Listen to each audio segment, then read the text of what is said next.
Son las 7 de la mañana con 20 minutos. Gracias por seguirnos a través de las pantallas de Ecuador TV y Gamavisión y de nuestras redes sociales. Pueden hacerlo desde cualquier punto del planeta. Tarcisio Granizo, ministro de Ambiente, se encuentra esta mañana aquí. Buenos días, bienvenido. Buenos días, muchas gracias. Hace poco se presentó la Estrategia Nacional para la Educación Ambiental. ¿En qué consiste esto? Bueno, en efecto, la semana pasada tuvimos el gusto de lanzar la estrategia con la presencia de la esposa del presidente y otras autoridades. Y consiste básicamente en todo una estrategia, como su nombre lo indica, que incluye no solo la parte formal de la educación, sino también la informal y la no formal. Es decir, ya hicimos un acuerdo con el Ministerio de Educación para integrar en la malla curricular de escuelas y colegios el tema ambiental con más fuerza. Pero vamos más allá. La educación ambiental es un tema que no solo puede estar en manos de la educación formal, también hay una educación informal y una educación no formal que incluye campañas, que incluye trabajo en los barrios. Por eso también firmamos un acuerdo con el plan Toda una Vida y Casa para Todos, para en las casas que se están construyendo también hacer educación ambiental. Ahora, educación ambiental significa mucho, sobre todo en un país variopinto, en un país en el que los centros se benefician a veces de la concentración de la información, pero la periferia, la provincia, las zonas alejadas no lo hacen. ¿Cómo hablar realmente de una estrategia nacional? Bueno, ahí tenemos la ventaja de contar con 23 direcciones provinciales. Es decir, en cada provincia nosotros tenemos una oficina y realmente hacen cosas extraordinarias mis directores provinciales y mis direcciones provinciales. Por ejemplo, todo el tema de la campaña contra el tráfico de especies. Es un tema que en Quito sí hay algo, pero es fuerte en las provincias amazónicas. Por ejemplo, en los taxis, en los buses de las provincias amazónicas, permanentemente está la campaña "Si te llevas uno, no quedará ninguno", que es una campaña contra el tráfico de especies. O por ejemplo, en Bolívar, provincia de Bolívar, hay una campaña fuertísima junto con las escuelas y colegios de la provincia para reducir el uso de plásticos. Por ejemplo, hay una campaña que dice "Sin fundita, gracias", y otra "Mejor sin sorbete", que es una iniciativa de la provincia de Bolívar hacia los habitantes de esa provincia. El otro día en un establecimiento ya una persona me dijo, estamos haciendo una campaña, la persona que atendía, estamos haciendo una campaña contra el uso del sorbete, ¿lo desea o no lo desea? Lo cual evidentemente deja en manos del consumidor la decisión de si lo hace o no, y parece lógico que la respuesta inmediata va a ser no quiero un sorbete plástico.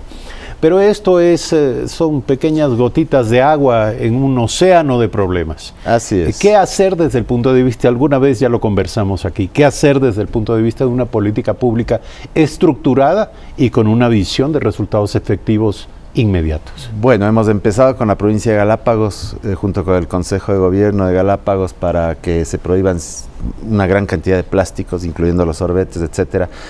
Estamos en estas campañas muy locales, pero la idea es trabajar conjuntamente con productores de plástico y con consumidores de plástico, que somos todos nosotros. Precisamente ese tipo de cosas también a mí me sorprendió. La otra vez fui a la tienda de mi barrio, en Tumbaco, y la señora, que no es que sea una persona que esté consciente de todo, pero esto del plástico sí se ve que ha calado en la mente de la gente. Me dijo, hay gran preocupación. Me dijo, vea, quiere que le dé esta bolsa permanente, esas bolsas de plástico que son, digamos, reutilizables, o quiere la bolsa normal. Sí, dijo, deme la bolsa permanente, ¿cuánto cuesta? No, es gratis. Entonces, ese tipo de cosas, por ejemplo, ya van calando en la ciudad, en barrios incluso apartados. Mi barrio es un barrio bien apartado de Tumbaco, y ahí está ya una conciencia que está ahí presente, ¿no? Pero nuevamente, eso es algo que surge de la ciudadanía. La pregunta es qué hace la política pública. Nosotros, por ejemplo, hemos seguido con este tema de las botellas PET, ¿no? Las botellas de plástico. Ese es un tema que nosotros hemos venido trabajando desde algún tiempo, dando un incentivo económico a quien recoge esa botella. Hay mucha discusión todavía sobre si el incentivo es bueno o es malo, pero yo creo que es bueno si es que se lo hace bien. Y la otra cuestión es que nosotros vamos a empezar un proceso de diálogo con quienes producen fundas de plástico, para ver, porque también hay gente trabajando que se gana la vida, que hay empresas, mucha gente que sus trabajos dependen de ellos. Entonces, yo creo que es un tema que sigue ese postulado que nosotros tenemos en el Ministerio del Ambiente de trabajar con la gente. Es decir, nosotros no tomamos decisiones desde arriba. Nosotros lo que esperamos, por ejemplo, cuando hay un tema de estos, es tomar decisiones con los actores involucrados. Y los actores involucrados en este caso son los productores de plásticos, quienes entregan productos en bolsas de plástico, y también a través de la educación ambiental, el consumidor. Sí, pero ¿qué se le dice a los productores de plástico? Es evidente que por más correcto que sea prohibir el uso de artículos de plástico, al menos estos, que son altamente contaminantes, eso tiene un impacto. ¿Qué se le plantea a los fabricantes? Se le plantea que tiene que reducir el uso de ciertos plásticos, fundamentalmente de aquellas bolsas tipo camisa que se llaman, que son de ese plástico súper liviano. Ese plástico liviano que se vuela fácilmente con el viento y que va a parar en cualquier sitio. Porque hay otra cosa. Algunos hablan de plásticos biodegradables. Algunos son biodegradables, pero muy pocos. La mayoría se degradan, pero se convierten en microplásticos que son mucho más peligrosos porque no se ven y van igualmente al mar. Entonces, lo que hay es que empezar a pensar, por ejemplo, si usted quiere hacer bolsas de plástico, no las haga de ese plástico liviano. Vamos a empezar paso por paso. Yo creo que ese es el secreto. Ahora, eso puede tener un impacto, evidentemente, en la estructura de costos de las empresas. La otra cuestión es, por supuesto, cobrar un impuesto por la bolsa de plástico. Es decir, que la bolsa de plástico no sea gratis totalmente. Pero ese impuesto le va a terminar siendo trasladado al consumidor. Pero el consumidor también va a pensar dos veces cuando vaya a pedir una bolsa de plástico, si es que la bolsa le cobra. Saber que le cuesta más. Claro, que saber que le cuesta, habrá quien paga, pero habrá quien no paga. ¿Existen alternativas técnicas para que las materias primas actualmente utilizadas, que son altamente contaminantes y poco biodegradables, sean sustituidas? Mire, el plástico se usa en tal cantidad de cosas que hay que ir focalizando el trabajo, ¿no? Por ejemplo, los malls y los patios de comidas que usan esa gran cantidad de plásticos, todo venden en plástico. Entonces, hay unos cuantos malls que han cambiado las vajillas por vajillas de loza, lavables, por ejemplo. O, por ejemplo, hay una pequeña empresa en la provincia de Tungurahua que fabrica platos desechables con los desechos del banano. Es una pequeña empresa familiar, pero que ha ido creciendo. Y ahorita el costo del plato es un poquito superior al del plato de plástico. Pero a medida que aumente la producción, ese costo va a reducir. Pero es una idea muy interesante, porque ese plato puede ser utilizado hasta 5 veces y después ese sí puede ser arrojado a la basura y es biodegradable totalmente. Entonces, ese tipo de bioemprendimiento es lo que nosotros queremos impulsar como Ministerio del Ambiente. Ahora, para que ello tenga verdadero impacto, tiene que ser absolutamente masificado. Es decir, no puede ser una empresa. Tienen que ser decenas o centenares. Definitivamente, por ahí va la cuestión. Es decir, ¿cómo impulsamos unos emprendimientos de la gente para lograr este tipo de cuestiones? No es la única empresa, yo sé que no es la única empresa que fabrique estos platos, pero es la más importante hasta ahora, porque es la que más volumen tiene de producción. Pero nosotros lo que queremos es avanzar hacia nuevos emprendimientos que nos lleven a soluciones creativas sobre esto, ¿no? Ahora, ¿está el gobierno realmente dispuesto, y se lo consulto porque sabemos que es un tema permanente sobre el que se hacen cosas, sí, pero ¿está realmente el gobierno dispuesto a dar pasos audaces en esta materia? Yo creo que sí, yo creo que el presidente de la República ha demostrado ser un ambientalista. El hecho de todas las medidas que han tomado con el tema minero, el presidente prohibió nuevas concesiones mineras desde noviembre, diciembre del año pasado. Yo creo que hay el lanzamiento de esto que se llama Reverdecer Ecuador, que es una política de Estado. Reverdecer Ecuador no es una iniciativa o un programa del Ministerio del Ambiente, es un programa del Estado ecuatoriano. Esas son síntomas de que aquí hay interés por el tema ambiental más allá del Ministerio del Ambiente. El momento en que el Ministerio de la Producción habla de bioeconomía, el momento en que el Ministerio de Educación se lanza este programa de educación ambiental para los niños, que no tiene, digamos, que no es del Ministerio del Ambiente, es del Ministerio de Educación. El hecho que la Cancillería organice, no el Ministerio del Ambiente, sino la Cancillería, el Día Mundial del Manglar, esos son, digamos, ejemplos de que en el Estado el tema ambiental va calando cada vez más. Hace poco nos dice diario El País de España, 2 jóvenes investigadores chilenos buscando la alternativa de, digamos, tratando de localizar la fórmula para hacer detergente biodegradable, encontraron la manera de hacer plástico verdaderamente biodegradable, un plástico que se disuelve en el agua, que se diluye. Esta es una alternativa, parece cierta, respecto de una posibilidad técnica que podría ser replicada ampliamente. Por supuesto. ¿El gobierno ecuatoriano haría algo para tomar contacto con las fuentes de este conocimiento? Mire, hay muchas iniciativas a nivel universitario, hay muchas universidades que están trabajando. Las universidades son espacios de creatividad, de creación, de ciencia. Por ejemplo, la Universidad Católica está desarrollando una celulosa que proviene de la tagua. Es un plástico que no es un plástico para el uso corriente, es un plástico de muy alta tecnología y para cosas muy específicas, pero ya hay esa tecnología en el país de producir plástico a partir de una celulosa que sale del desecho de la tagua. Una vez que se hacen los botones, queda un desecho, eso recogen y mediante un proceso químico le vuelven, entre otras cosas, microcelulosa. Esas son las cosas que ya están ocurriendo en el país y que queremos impulsar con más fuerza.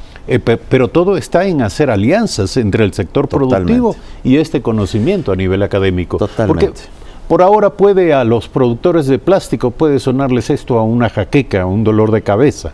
Dejar de hacer lo que hacen y dejar de contaminar como contaminan a través de sus productos. Pero, ¿de qué manera? Hace un rato estábamos hablando aquí con Mauricio Pozo sobre el tema de los incentivos, de los subsidios, como herramientas de política. Algo así puede ser pensado para esto. Y pensar que la eliminación de subsidios tiene otros impactos. Por ejemplo, la eliminación de subsidios del gas, por ejemplo, puede incrementar el uso de leña y madera, pero ese es otro tema. Es decir, el uso de leña y madera en ciertas zonas rurales que ya no se utilizaba por que el gas es de una u otra forma accesible. El momento en que sube el precio del gas, empieza la gente a de nuevo deforestar para usar leña. Bueno, afortunadamente la decisión es no tocar el precio. Así es, ojalá, o por lo menos que sea muy focalizado hacia los más pobres. Ojalá, me dice usted, no está muy convencido. No, ojalá estas medidas, yo digamos lo que me estoy es enterando de aquí también en primera impresión, ¿no? No me diga. Sí, de esta discusión, aunque ya el ministro de Finanzas lo había dicho la semana pasada, pero está todavía en estudio qué subsidios se eliminan y cuáles no. Lo que digo es que hay que pensar en que un subsidio eliminado también puede tener un impacto ambiental. Sin duda. Y de hecho también el tema de los subsidios, digamos, también es parte de esto de los subsidios, del hecho de cobrar un precio por la bolsa, o también es parte de los subsidios del subsidiar, por ejemplo, bolsas permanentes, reutilizables, de un plástico que digamos, es más fuerte, que puede ser utilizado varias veces. Finalmente, volviendo al tema de la estrategia de educación, la estrategia nacional de educación ambiental, ¿de qué manera se conecta con el sistema formal de educación?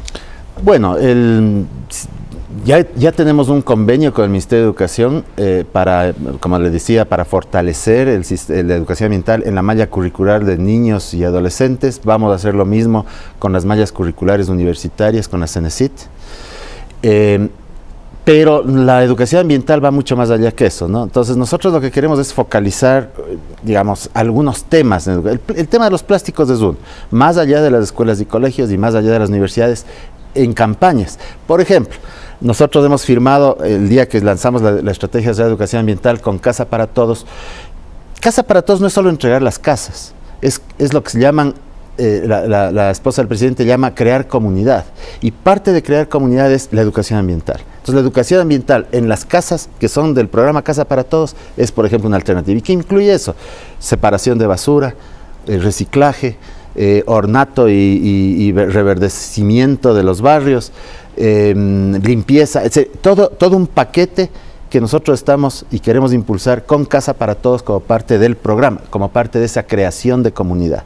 Eso es parte de la educación ambiental. ¿Y cómo articular con los líderes de los GATS, de los gobiernos autónomos descentralizados, que son parte insustituible de un sistema nacional de conservación, no se diga de educación? No solo es parte insustituible, sino que tienen las competencias. Ellos tienen la competencia del manejo de desechos.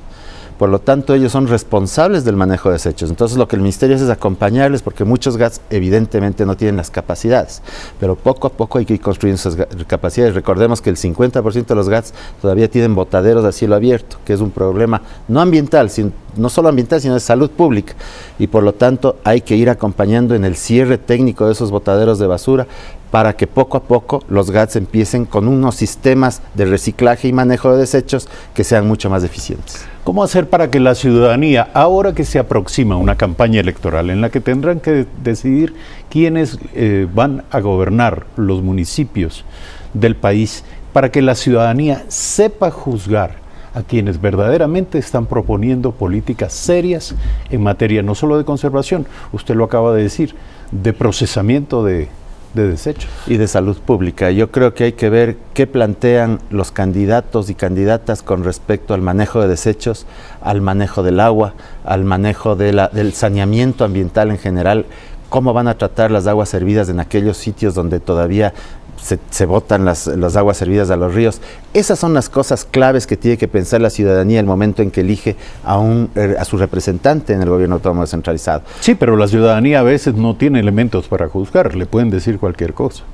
Sí, pero ese es precisamente, ahí empieza el tema de educación ambiental, ¿no? Es decir, un hombre o una mujer educados eligen mejor a sus candidatos, ambientalmente educados, entre otras cosas. En ese sentido, una estrategia de educación ambiental que hará en beneficio de esa opinión pública que debe manejar herramientas de juicio para tomar decisiones. Nosotros lo que quisiéramos es que en las direcciones provinciales nuestros compañeros de las distintas direcciones, por ejemplo, hagan debates ciudadanos sobre el tema ambiental entre los candidatas a las distintas dignidades. Eso es algo que vamos a proponer y a impulsar. Porque hay mucho debate, pero debates específicos sobre temas ambientales muy pocos. En realidad, que yo recuerde, no ha habido un solo debate. Me acuerdo que en la campaña para la presidencia en Colombia hubo un debate entre los 6 o 7 candidatos más opcionados sobre temas estrictamente ambientales. Eso nunca se ha hecho en este país. Yo creo que es hora de hacerlo. Ojalá así sea. Ojalá en ello contribuye evidentemente el Ministerio de Ambiente y todos estemos en contacto con el contenido de estas iniciativas que van a elevar nuestra capacidad y nuestro conocimiento para tomar decisiones acertadas. 7 de la mañana, 37 minutos. Gracias al ministro de Ambiente, Tarcisio Granizo. Hacemos un corte, regresamos.